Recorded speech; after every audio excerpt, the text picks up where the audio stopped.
There's nowhere to get to, and you don't know what the next perception will be. So even to say, oh, I've got it, or I'm aware now, or whatever it is, it's unnecessary. It's completely unnecessary. You don't need to put yourself in that kind of bind. Because the point is, you don't know, and there's no one to know. And who you are is absolutely unknowable. So why try to make it into a thing? It's not worth it. It's really not worth it. And yeah.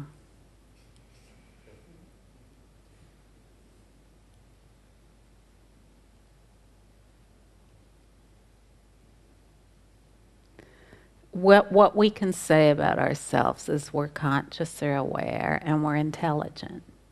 We know that, okay? So doesn't that say something? We're conscious and aware and we're intelligent. And so that must have something to do with our fundamental condition. We wouldn't know anything. We wouldn't even know we are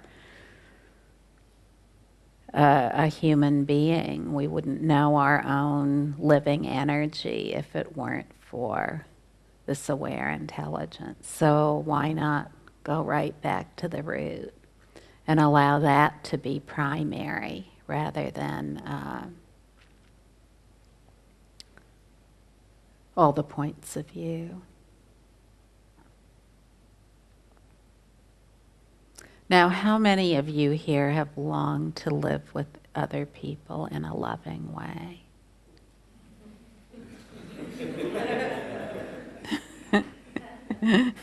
Okay. It's a major project of life, isn't it? And so awareness is what makes that possible, not anything else. We learn from the moment we're born to make everything into something, but there's no need to try to make awareness into anything or even describe anything about what's going on. Awareness is the source of everything.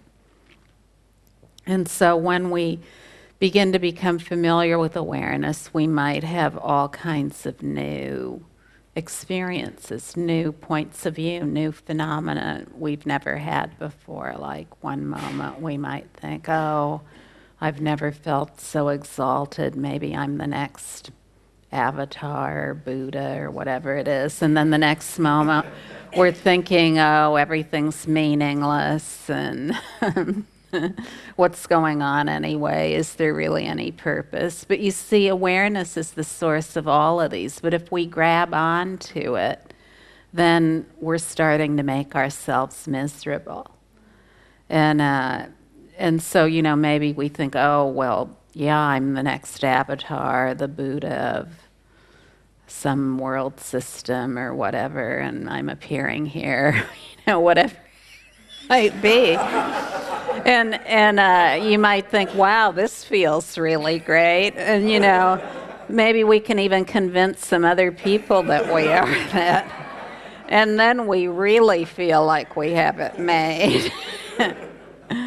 It's like, wow, all these people are looking at me. Isn't this cool? And they're giving me stuff. Woo!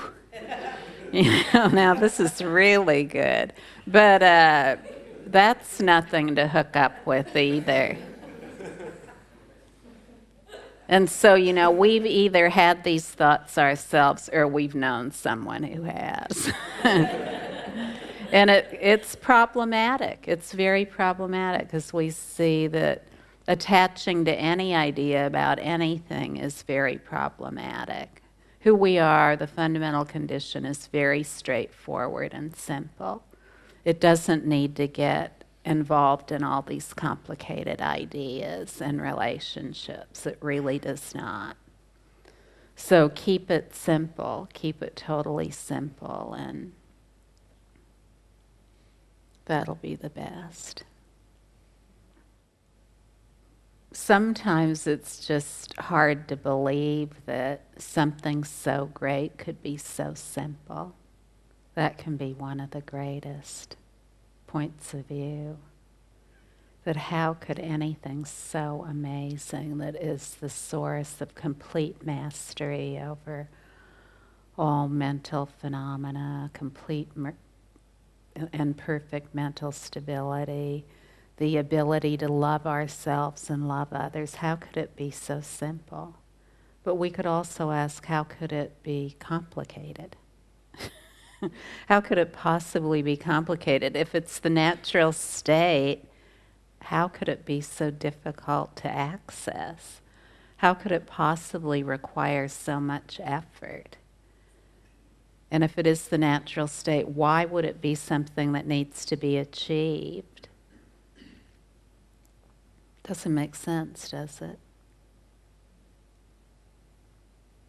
The fundamental condition of everything is the fundamental condition of everything. It's undeniable. It can't be denied. And so, it's only because we've trained ourselves to see a different picture. It's just like, when we have a dream at night, often we're involved in that dream and it seems totally real. It seems more real than this, and we're convinced all of that's occurring in our dream. We're absolutely convinced that it's all happening that way. That, we're flying through space, or we're escaping an attacker, or, one of my favorite dreams when I was a kid was that there was a big emphasis on the mushroom cloud of nuclear explosions, and we did things like we had drills.